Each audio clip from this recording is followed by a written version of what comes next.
Selamat siang, silakan duduk.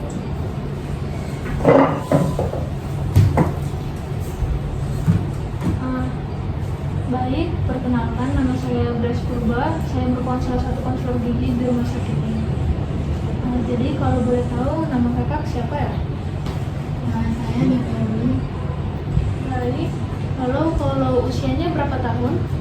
Saya 20 tahun. Kalau kegiatan sehari-hari kakak itu apa aja ya? Kalau kegiatan saya sehari-hari itu mampus Kak, dan biasanya saya isi dengan nonton TV dan main game di kamar. Kalau ngampus, itu sekarang semester berapa? Sekarang saya sudah semester 6. Oke, baik. Sebelum kita melakukan konseling ini, di sini saya akan mengukur tinggi badan dan berat badan kakak terlebih dahulu ya kak. Baik, kita balik ke sebelah sana ya kak. Pertama ukur tinggi badan, boleh ditarik. Oke, badan dirapatkan ya kak. Oke, sekarang berat badan ya kak. Dan boleh duduk kembali kak. Oke, baik, setelah mengukur antropometrinya tadi, kita dapat kalau BB kakak itu 67 kilo dan tinggi badan kakak itu 160 cm. Nah, jadi IMT kakak itu setelah saya hitung itu 26,39, yang artinya itu overweight ya kak. Nah, sebelum melakukan konseling gizi ini, saya ingin memberitahu kalau kakak tidak perlu khawatir karena semua data yang kakak berikan kepada saya akan saya jaga kerahasiaannya. Baik, langsung saja kita mulai konselingnya. Sebelumnya kebiasaan makan kakak dalam satu hari belakangan ini apa saja ya kak, kalau boleh tahu? Dimulai dari makan pagi ya kak. Makan pagi saya makan nasi goreng, telur ceplok, dan susu.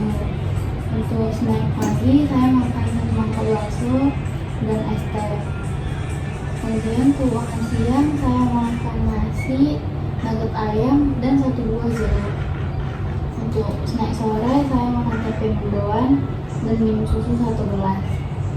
Untuk makan malam saya makan nasi dengan ayam goreng tepung dan susu 1 gelas. Baik, apakah kakak juga suka mengkonsumsi makanan junk food atau makanan kesukaan kakak itu seperti apa ya? Saya juga sangat menyenangi makan makanan bersantan, goreng-gorengan, dan sangat tidak menyukai sayur. Dan seminggu sekali saya biasanya bersama orang tua saya makan di restoran Padang favorit saya. Oke, baik, kita ke frekuensi makan saja. Di sini saya akan menanyakan bagaimana frekuensi makan kakak dalam 1 bulan belakang atau 1 bulan lalu. Yang pertama itu dari nasi. Dalam 1 minggu itu kakak ada berapa kali makan nasi? Saya makan nasi itu dalam sehari ada 3 kali. Jadi kalau dalam seminggu itu kira-kira 21 kali. Oke, lalu untuk protein dan nabatinya itu ada berapa kali dalam seminggu kak? Contohnya kayak tahu dan tempe. Saya kalau protein nabati itu biasa diulang hampir setiap hari, Kak. Lalu untuk protein hewaninya seperti daging dan susu kak? Kalau saya, Kak, minum susu hampir 3 kali setiap harinya. Kadang juga 1 kali sehari, Kak. Jadi perkiraannya kurang lebih 21 kali, Kak. Dan itu daging-dagingan itu biasanya 4 kali dalam seminggu. Begitu ya kak. Bagaimana dengan buah dan sayur kak? Apakah jadwal kakak sering mengkonsumsinya dalam 1 minggu? Kalau sayur dan buah itu jarang, Kak. Kira-kira 3 kali seminggu, Kak, karena saya tidak suka sayur. Kalau vitamin kak, apakah kakak juga mengkonsumsi vitamin? Saya tidak minum vitamin. Oke, baik, saya akan menanyakan waktu makan kakak. Baik, kalau kakak biasanya sarapan atau makan pagi itu di pukul berapa ya kak? Saya kalau sarapan itu di pukul 8 atau pukul 9 pagi, Kak. Oke, kalau di makan siangnya?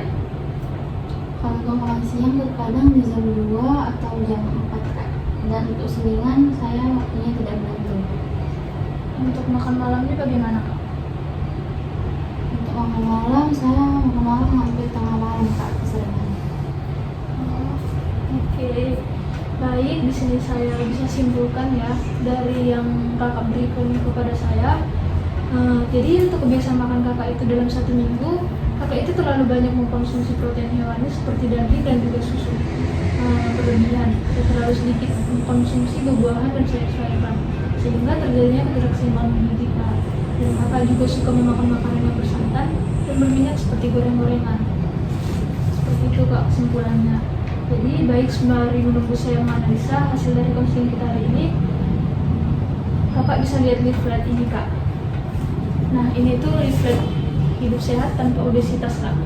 Jika ada yang mau ditanyakan lagi, boleh tanyakan kepada saya ya kak.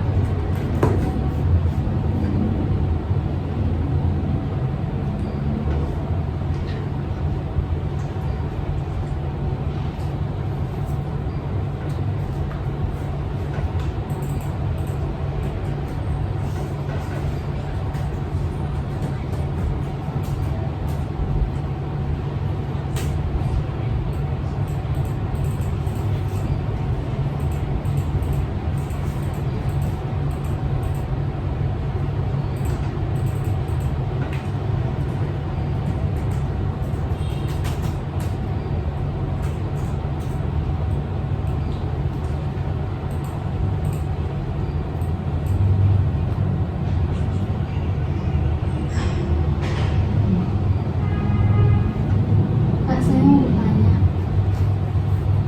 kan IMT saya ini berlebih, itu bisa menyebabkan penyakit apa saja ya kak?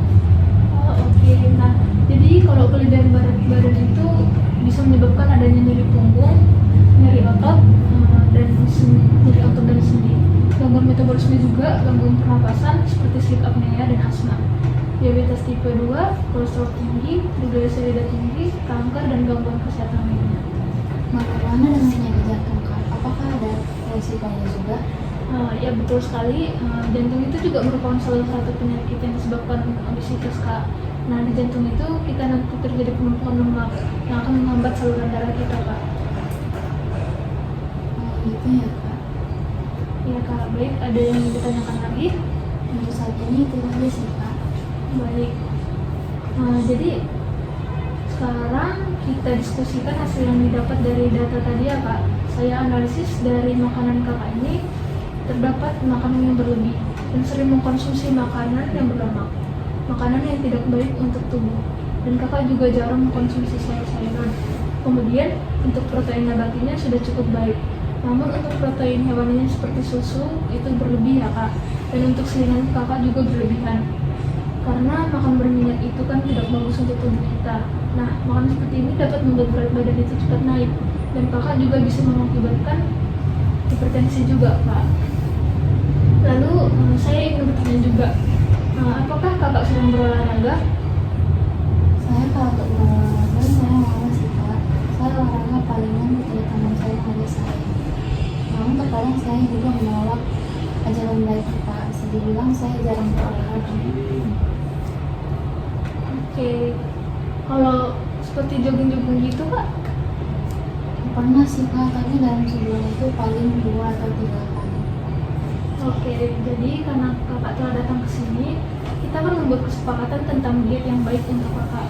Mungkin kakak akan sedikit terkejut dengan perubahan makan kakak yang sebelumnya, dan dari kakak yang sering mengkonsumsi makanan berlemak tinggi, dan setelah kakak berkonsultasi dengan saya, mungkin pola makan kakak akan berubah.